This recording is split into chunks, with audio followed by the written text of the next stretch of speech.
રોજ એમાં આટલા દવાઈ પામવાની શું વાત છે મેડમ? પણ અત્યારે અચાનક મારા રૂમમાં કોઈ કારણ એક જ છે કે મારે પૈસા લેવાના બાકી છે અને આ ગેસ્ટ હાઉસ મારું છે. શું પૈસા બાકી છે? આ કઈ રીતે પોસિબલ છે? બધું જ પોસિબલ છે મેડમ. પૈસા બાકી છે એટલે જ હું અહીં છું. બાકી મને તમને આમ કઈ હેરાન કરવાનો શોખ છે? ના એટલે એમ નહીં, પણ ₹1 પણ હજી સુધી જમા નથી થયો અને તમારે અત્યારે ને અત્યારે થોડા ઘણા પૈસા તો ચૂકવવા જ પડશે. અત્યારે જ એક કામ કરો, હમણાં સર આવશે એટલે તમને બધું ચૂકવી દેશે. તમે ચિંતા ના કરો. અરે મેડમ, તમે કયા સરની વાત કરો છો? અરે એ જ જે મારી સાથે અહીંયા રહે છે, એમણે જ તો આ બધું બુકિંગ કર્યું છે. અરે મેડમ, હું કોઈ સર્વરને નથી ઓળખતો. આ રૂમ માત્ર તમારા નામે જ નોંધાયેલો છે. રેકોર્ડમાં બીજા કોઈનું નામ નથી. માત્ર તમે જ અહીં રહો છો એવું લખાયેલું છે. ના ના, તમારી બહુ મોટી ભૂલ થઈ રહી છે. આ બધું એમણે જ સંભાળ્યું છે. તમે એક કામ કરો, થોડી વાર ઉભા રહો. એ આવશે એટલે તમે એમની સાથે જ વાત કરી લેજો. 1 મિનિટ. ક્યાં છે તું? જલ્દી નહીં આવ. આ મેનેજર મારી પાસે પૈસા માંગે છે અને કહે છે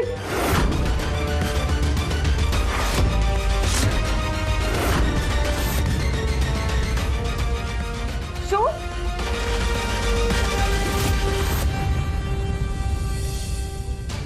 શું શું બોલે છે તું? હું સાચું કહું છું. હું કહું છું એમ કર. અત્યારે ભાગ અહીંયાથી. સિદ્ધાર્થ અહીંયા જ છે. સિદ્ધાર્થ અહીંયા કેવી રીતે? મને નથી ખબર. તું અત્યારે અહીંથી ભાગ. પણ રાહુલ, હું અહીંયાથી ક્યાં જઈશ? અરે ક્યાંય પણ જતી રહે, પણ અત્યારે અહીંથી ભાગ. નહીતર જેલમાં જવાનું નક્કી છે, તારું અને મારું બંનેનું. એટલે એટલામાં સમજી જા અને નીકળી જા ને તો સારું છે.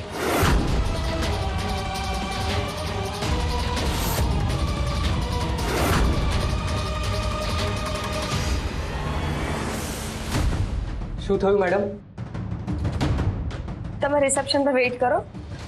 હું હમણાં ત્યાં આવીને બધા જ પૈસા આપી દઈશ. Okay madam, sure.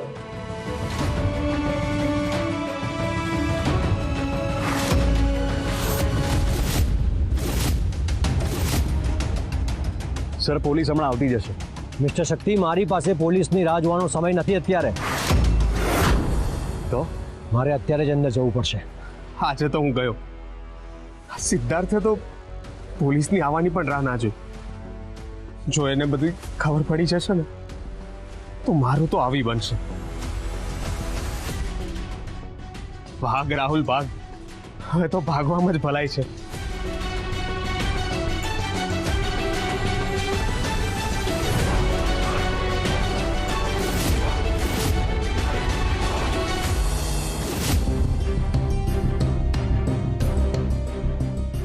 હવે હું શું કરું? દીદી વિશે કોને પૂછું? એક તો ઘરની બહાર નીકળવું પણ અશક્ય છે. કોની પાસે જઈને મદદ માંગુ? એક કામ કરું, કૃણાલભાઈ પાસે ફોન માંગુ.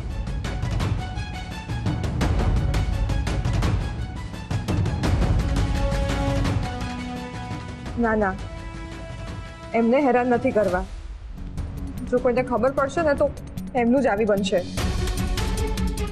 અને મારા કારણે કોઈ નિર્દોષ વ્યક્તિ હેરાન થાય કે મુશ્કેલીમાં મુકાય એ મને મંજૂર નથી.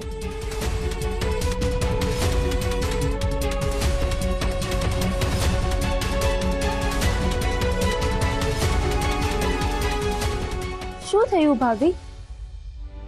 ક્યાં ખોવાયેલા છો? કંઈ નહીં હંસાબેન, બસ ખાલી વિચારોમાં હતી. મારી આમું આટલું હળાહળ ખોટું બોલશો?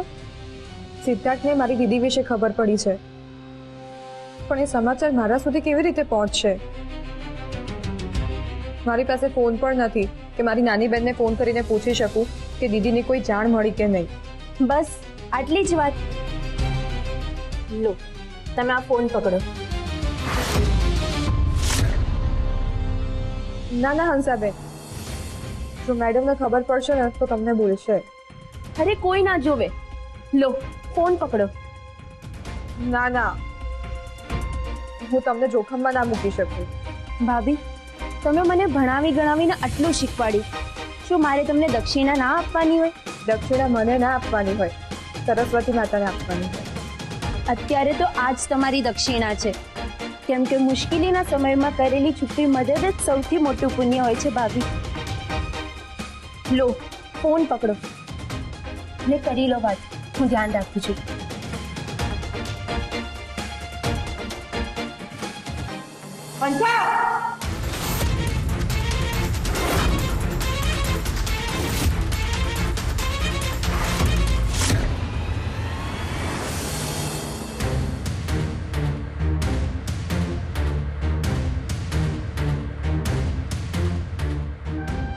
સર રૂમ તો પહેલેથી ખુલ્લો જ હતો. રૂપા રૂપા ક્યાં છે તું? સર રૂપા ક્યાં છે? સર રૂપા આચાર્ય તો આ રૂમમાં જ રોકાયા હતા અને હમણાં થોડી વાર પહેલા જ એમણે મને કહ્યું હતું કે બાકીના બધા જ પૈસા ચૂકવી દેશે. શેના પૈસા? સર રૂપા આચાર્ય ઘણા દિવસથી અહીં જ રહે છે પણ એક રૂપિયો પણ ચૂકવ્યો નથી.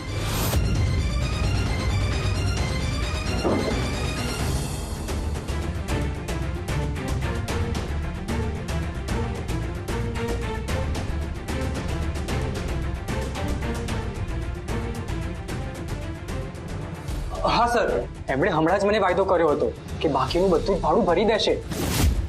સર અહીંયા તો કોઈ સામાન જ નથી. અહીંયા એક પણ એવી વસ્તુ નથી જેનાથી એ પ્રૂવ થાય કે મિસ રૂપા અહીંયા રહેતા. એમને અહીંયા કોઈ પણ વસ્તુ મૂકી જ નથી. હા સર, સાચી વાત છે. હું ઉપર આવ્યો ત્યાંથી લઈને મારા ડેસ્ક સુધી મેં એમને જોયા જ નથી. એનો તો એક જ મતલબ છે, મેડમ ભાગી ગયા. મને એક વાત કહો, એની સાથે અહીંયા બીજું કોઈ રહેતું હતું? સર બુકિંગ તો માત્ર મેડમના એકલાના નામનું જ હતું. અને સર આ તો મારું લોકલ ગેસ્ટ હાઉસ છે એટલે અમને ધ્યાન ના હોય અને કોઈ અવર જવર કરતું હોય તો એ અમને ખબર ના હોય. સીસીટીવીમાં તો દેખાશે ને? ના ના સર, સીસીટીવી કેમેરા તો માત્ર નામના જ છે, ચાલતા નથી. સર આઈ થિંક કે મિસ રૂપાને પહેલાથી જ ખબર પડી ગઈ હતી કે તમે અહીંયા આવવાના છો. Mister Shakti, are you sure કે આપણે અહીંયા આવવાના છીએ એ વાત નહીં આપણા સિવાય બીજા કોઈને ખબર નહોતી? ઓફકોર્સ. પણ સર તમે અહીંયા આવી રહ્યા છો એ વાત તમે તો કોઈને જણાવી નહોતી ને? જેના માટે તું અડધી રાત્રે પોલીસ સ્ટેશન ગઈ હતી ને ફરિયાદ લખાવ, તેમ છતાં તને કોઈ જ માહિતી ન મળી. એ રૂપા આચાર્યની બધી જ ડિટેલ્સ મને મળી ગઈ છે. રૂપાનું એડ્રેસ મળ્યું છે એ વાત ફક્ત સ્વાતિને જ ખબર હતી. એનો અર્થ એ કે રાહુલની વાત સાચી હતી. આ બધું પ્લાનિંગ સ્વાતિએ જ કર્યું હતું. એણે જ રૂપાને જણાવી દીધું હશે કે હું અહીંયા આવવાનો છું.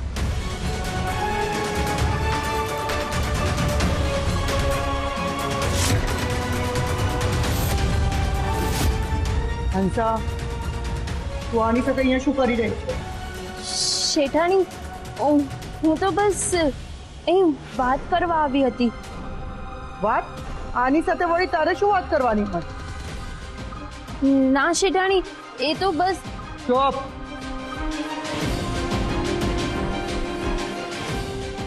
આ ઘરમાં પૂજા કરીને તું બધાને પોતાના બનાવવાનો પ્રયત્ન કરે છે પણ તું ક્યારેય સફળ નહીં થાય. ગમે એટલા તું જ કર પણ આ ઘરને તું ક્યારેય પોતાનું નહીં બનાવી શકે. મેડમ, સ્ત્રીના તો લોહીમાં જ હોય છે કે જે ઘરનો ઉંબરો ઓળંગે એ જ ઘરને પોતાનું બનાવે. અને ઘરને પોતાનું બનાવવું એ કોઈ ગુનો નથી, પણ ઘરની વહુનો સાચો ધર્મ છે. ધર્મની વાતો તારા જેવી છોકરીના મોઢે શોભતી નથી.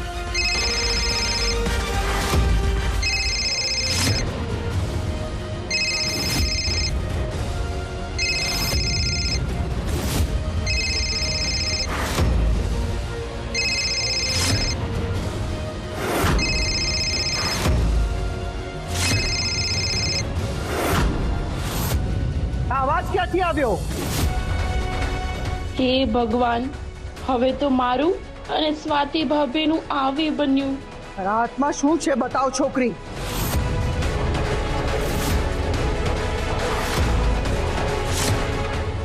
સર ટ્રસ્ટ મી, મારો સોર્સ ક્યારેય ન ફૂટે.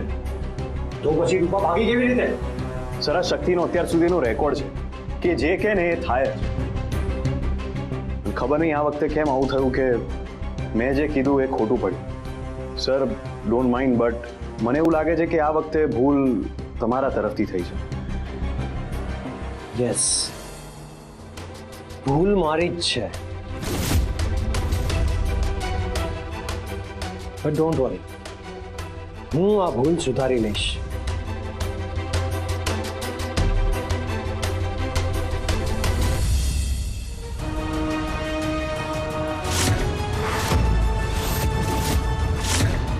તારા હાથમાં આ ફોન આવ્યો ક્યાંથી? તારી આટલી હિંમત? મેડમ હું તો બસ બસ એક શબ્દ બોલતી નહીં હવે. તારા જેવી છોકરી માટે સંસ્કાર એ શબ્દ કદાચ બહુ મોટો છે, કારણ કે જે છોકરીએ પોતાના ઘરનો ઉમરો ઓળંગતા જરાય શરમ ન અનુભવી હોય એને મર્યાદાની શું ખબર હોય, એને શરતનું માન શું હોય? આ પાટીદાર પરિવારનું લોહી છે છોકરી.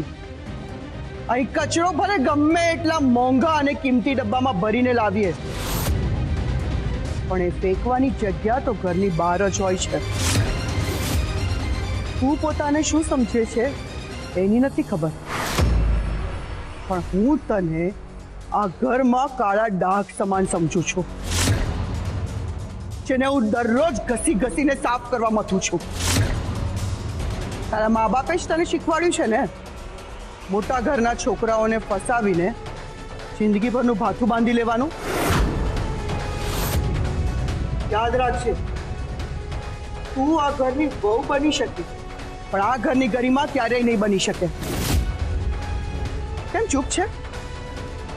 હવે મને સમજાયું કે તારું મૌન જ સાબિત કરે છે કે તારી અંદર પાપનો ભંડાર ભરેલો છે. શેઠાણી, આમાં ભાભીની કોઈ ભૂલ નથી. આ ફોન મેં જ એમને આપ્યો હતો. શું તે આ ફોન આ છોકરીને આપ્યો તો?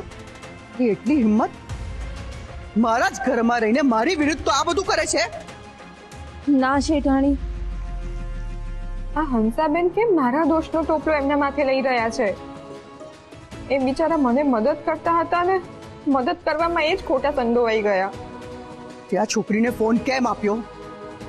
જવાબ આપ. હું સાચું કહું છું શેઠાણી, તમે કોઈ ના સોગન.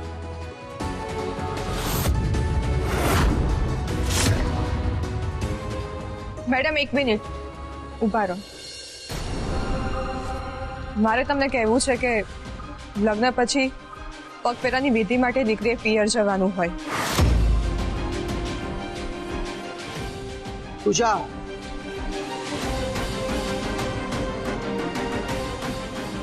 આમ તો આ વિધિ લગ્નના બીજા દિવસે જ થવી જોઈએ, પણ ઘરમાં જે બધું થયું એ પછી હું તમને કંઈ કહી ના શકી. તને શરત યાદ છે ને?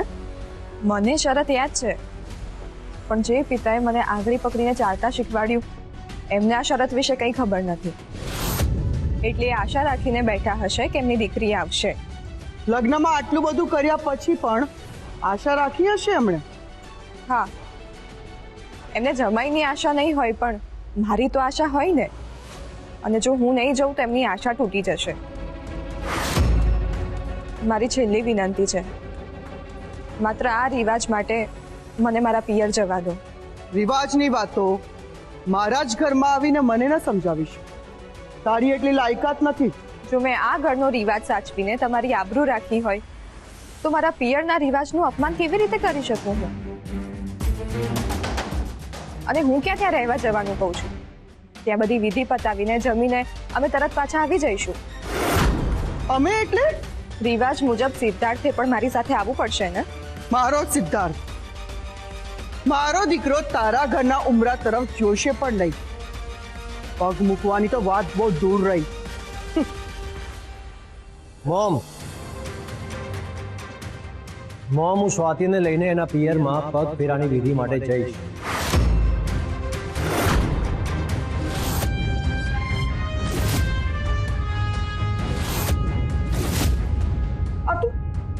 તું ગાંડો થયો છે કે શું?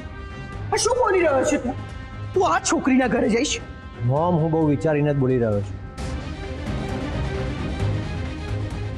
આ ઘરમાં આવ્યા પછી સ્વાતિએ પહેલી વાર કંઈક માંગ્યું છે.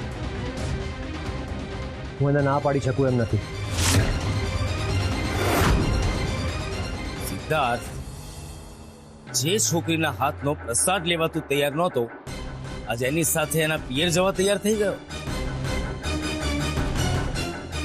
સિદ્ધાર્થ, આઈ એમ શ્યોર આ બધા શબ્દો તારા નથી. તને કોઈકે તો કંઈક કહ્યું જ છે. મોમ, મને કોઈએ કંઈ જ નથી કહ્યું.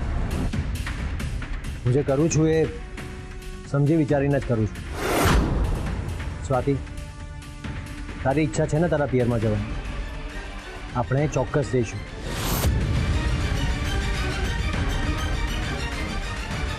આ સપનું છે કે હકીકત? આ બોલી રહ્યા છે સિદ્ધાર્થ જ છે ને? એ આટલા શાંત કેવી રીતે છે? જોયું મોટા ભાભી, જે છોકરો તમને પૂછ્યા વિના શ્વાસ પણ નહોતો લે, જ્યારે આજે એ તમને ગણકારવા પણ તૈયાર નથી. મોટા ભાભી, તમે તો પેલી શરત મૂકી હતી ને, લગ્ન બાદ આ છોકરીના પરિવારવાળાને નહીં મળે, જ્યારે આજે તમારો જ દીકરો એ શરતને તોડવા જઈ રહ્યો છે. આ પ્રકાશ બુઆ કોની બાજુ બોલતા હોય છે કે સમજાતું જ નથી. ભાભી, જરા બાજુમાં આવો ને, તમારી સાથે થોડી વાત કરવી છે.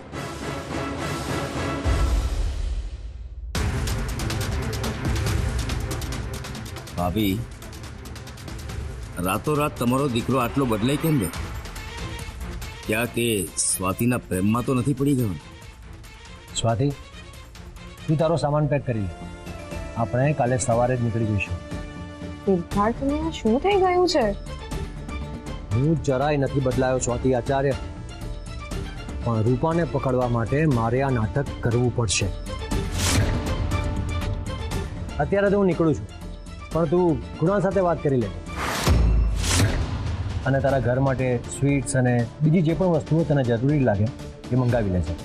અમને દીદી વિશે પૂછી લેવા દે અત્યારે. એક minute. And yes, I am so sorry Swati કે મેં તારા હાથે પ્રસાદ ના ખાધો, પણ લાવ અત્યારે એ પ્રસાદ મને આપ.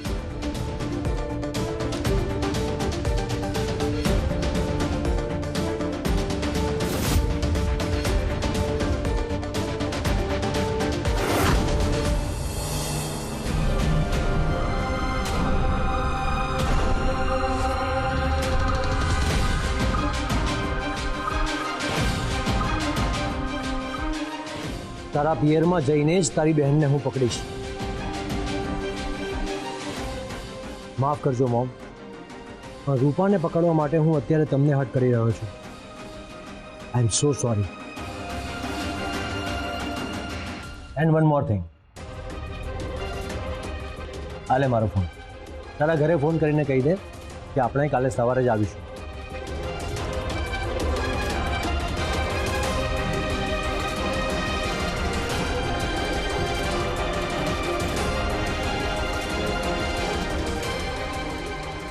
હા માં, સ્વાતિ બોલું છું. હા હા, હું મજામાં છું, પણ મારી વાત તો સાંભળ પહેલા. જોયું મોટા ભાભી, દીકરો પૂરેપૂરો વહુના હાથમાં જતો રહ્યો.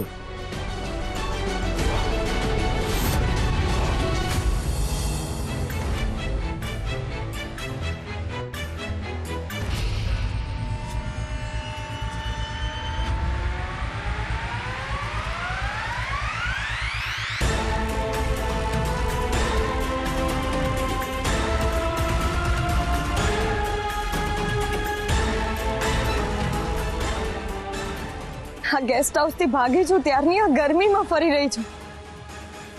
રાહુલ ખબર નહીં ક્યાં ગાયબ થઈ ગયો છે. એને મારી જરાય ચિંતા નથી કે શું? એને ખબર છે હું ગેસ્ટ હાઉસથી ભાગી ગઈ છું, તો પણ મારો ફોન નથી ઉપાડી રહ્યો. હવે હું જઉં પણ ક્યાં? ઘરે પણ નથી જઈ શકતી. શું કરું કઈ જ સમજ નથી પડતી.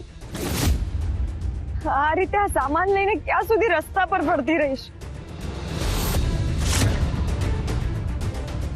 કોઈ ફ્રેન્ડના ઘરે જવું પડશે. 100% સાચી વાત છે. કાલે જમાઈ અને સ્વાતિ પગ ફેરા માટે અહીંયા આવવાના છે. અરે વાહ, પેલો ખડૂસ પાટીદાર આટલી જલ્દી માની ગયો. એ રિંકુડી જરા મોઢું સંભાળીને બોલ. હવે એ તારા જીજાજી છે, થોડીક તો માન મર્યાદા રાખ. એ ભલે ને જીજુ, પણ તને આ સમાચાર કોણે આપ્યા? દીદીએ તને ફોન કરીને આ બધું જણાવ્યું? હા, કુમારના ફોનથી જ સ્વાતિનો ફોન આવ્યો હતો. સ્વાતિનો ફોન તો બગડી ગયો છે ને. દીદીનો ફોન બગડી ગયો છે? હા, બગડી ગયો છે. મમ્મી, તારું જુઠ્ઠાણું હવે પકડાઈ ગયું છે. તને શું લાગ્યું કે તું મને નહીં કહે તો રિંકુને ખબર નહીં પડે? એટલે એમ કે એ ઘરે ગયા પછી દીદી જ્યારે ફોન નહોતી ઉપાડતી એ જોઈને જ મને શંકા ગઈ હતી કે દીદી તો પોતાનો ફોન ક્યારે બંધ રાખતી જ નથી કે ના ઉપાડે એવું બનતું જ નથી. પેલા દિવસે તું પાટીદાર પરિવારને મળીને આવી અને જે કંઈ બોલતી હતી ને, મને વિશ્વાસ જ નહોતો. મને હતું કે નક્કી તું કંઈક સંતાડી રહી છે. એટલે હું દીદીના ઘરે ગઈ હતી